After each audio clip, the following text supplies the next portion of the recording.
एक दिन बुद्ध एक घर के बाहर भीख मांगने पहुंचे।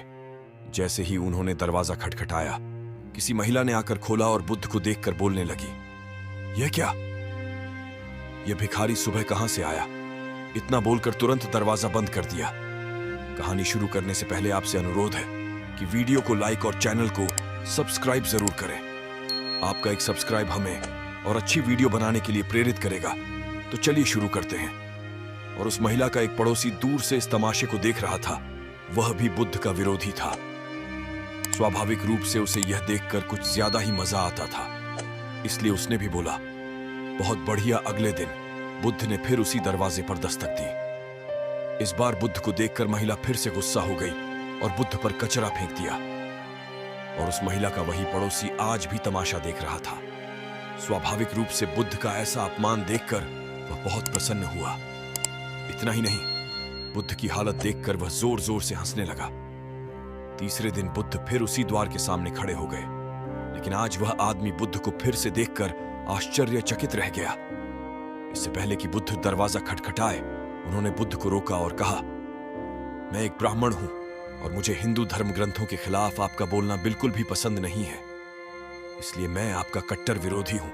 तो आपका अपमान देखकर मुझे खुशी होती है, लेकिन आज इस दरवाजे पर तीसरी बार खड़ा होना मुझे फिर से हैरान कर देने वाला है।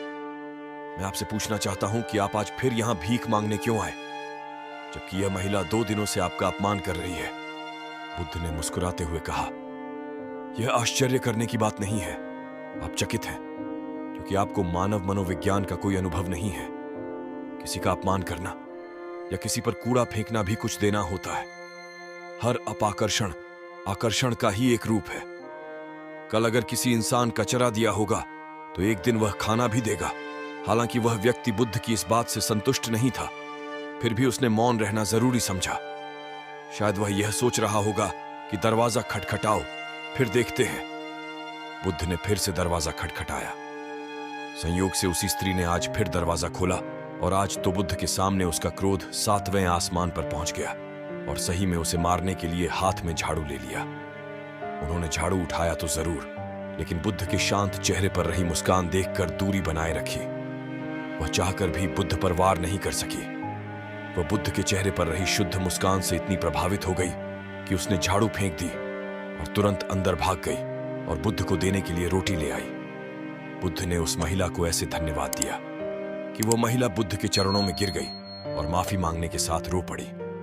बुद्ध ने किसी तरह समझाकर उन्हें शांत किया, लेकिन दूसरी ओर तमाशा देख रहे पड़ोसी को यह सब देखकर बुद्ध से लगाव हो गया। वह भी दौड़ता हुआ आया और बुद्ध के चरणों में गिर पड़ा और उनसे दीक्षा की मांग करने लगा। बुद्ध हंसे और बोले, मैंने कभी किसी घर से इतनी बड़ी भीख नहीं मांगी, फिर भी आज भोजन के साथ साथ एक शिष्य भी मिल गया। इसीलिए गौतम बुद्ध कहते हैं कि सकारात्मकता और झुकाव ही इंसान के सभी रोगों की दवा है। जिस वजह से सांसारिक और सन्यासी के प्रति नफरत और प्रेम में जरा सा भी अंतर नहीं है, क्योंकि मन के स्तर पर प्रेम और सांसारिक सन्यासी के बीच नफरत की लेन देन होने में थोड़ी सी भी देर नहीं लगती। मन तभी शांत और स्थिर रह पाता है जब वह सभी तरह के लेन देन से ऊपर उठ जाए। इसलिए मिटा दें नफरत के बीज, बस दिल में सिर्फ माफ करने और प्रेम से भरी भावना रखें। आप हमेशा सुखी जीवन बिताएंगे।